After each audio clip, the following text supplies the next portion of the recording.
So now I'm ready to create my mechanical detail drawing of the part. So I've got my mechanical exemplar open. I think I'm going to put this on a B size drawing. So in my 4-inch, let's go ahead and pull a B size in. There we go. I've got a B size layout. Whoop, get into here. I need from my mechanical exemplar into my 4-inch drawing a B size, and then I'll get rid of my layout that's left over. So there I go. So I'm going to need to get my stuff showing on here. Let me show you how to do that. It's very, very cool. When I'm in a layout, this layout, little blue layout bar comes up, and I can do something called a base view. And I'm going to take it from my model in AutoCAD. I'm going to click on it. It takes a moment to come up. It thinks for a little while. And there it is. And I can say, I think I want it based on the top view. That's what I want to see mainly right there. And I'll just select that. Oh, no, never mind. Bank. Let's try that again. I jumped ahead. I want to be my top view. There it is. And enter. And then I can put my other views in also. So I can put that view, and then I can get this cool isometric view also. Enter. And there they are. There's my views. I can make them bigger or smaller as I wish, and I can see how they move together a little bit. It is really cool. But it's okay to have a little bit of extra space on here, because I'm going to be putting some more information in. So that's how I get my cool views. Now, the one thing is that our isometric view really should be edited. So I clicked on it and I'm going to edit it. And isometric views are usually visible lines only. And then, as we've done before, we'll go to our blocks and put in our revision title and our revision items. And you can just, it's okay, just so long as it's there. That's all I really care about. This is already here. That's kind of cool. I can put my general notes in.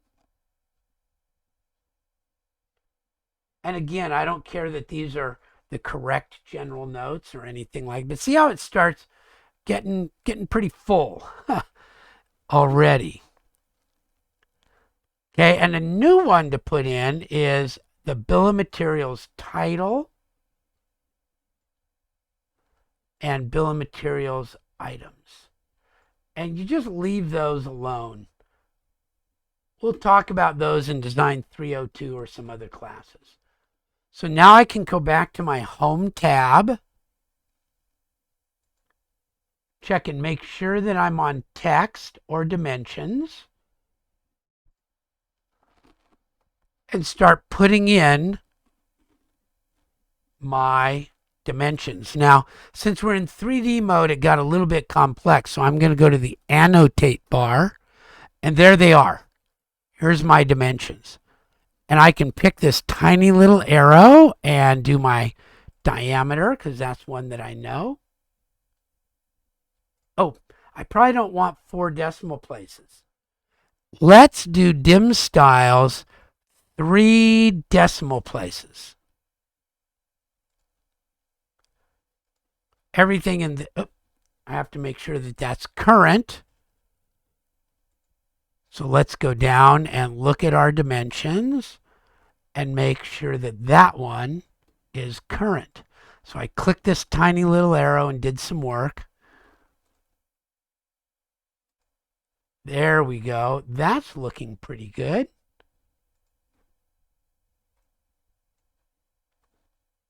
And then I think I have a linear dimension. And there's a lot more dimensioning that we could do. But we're only going to do this part. And there are certain norms when you get into working off of center lines and things like that. So now I need, so there's that one. And then from the center line, this actually needs to be shown over here. So I need to look at this. This is going to be kind of cool. Okay, I'm going to put in, how do I want to show that? Because I need to have my center mark right there showing to where this is.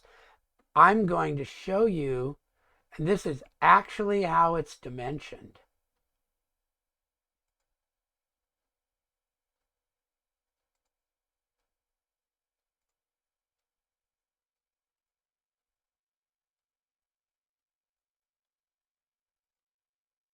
That is how the part was dimensioned.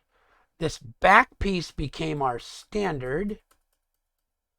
And then from there to the front, we actually machined that to be this dimension.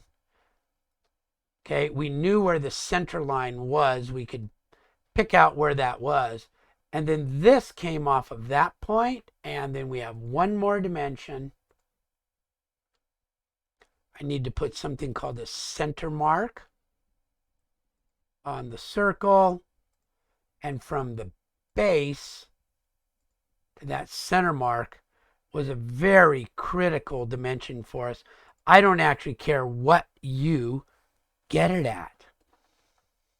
Okay, but that was the dimensioning style that was done. Okay, and then we're going to do one other thing, and we're going to show that this side over here nearest, get rid of my ortho,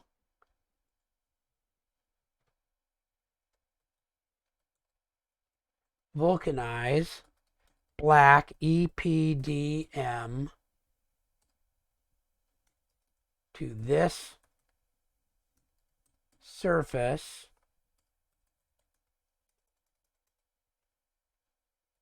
and machine to print. There we go. So that's what we did, and that's what I'd like your final output to look like. Okay, so again, I used my layout base view to create this, and then I projected this and moved them around a little bit. I used my dimension style XXX equals none. I used my layout mechanical B size, and then I used my general notes. This is called Rev Title. Let's go look at those blocks. And Rev Items. And this is BOM Title and BOM Items. And you don't have to do anything other than put those in. You don't have to fill out all this stuff. That's for another project in another class. Just want to have you have the opportunity to make this.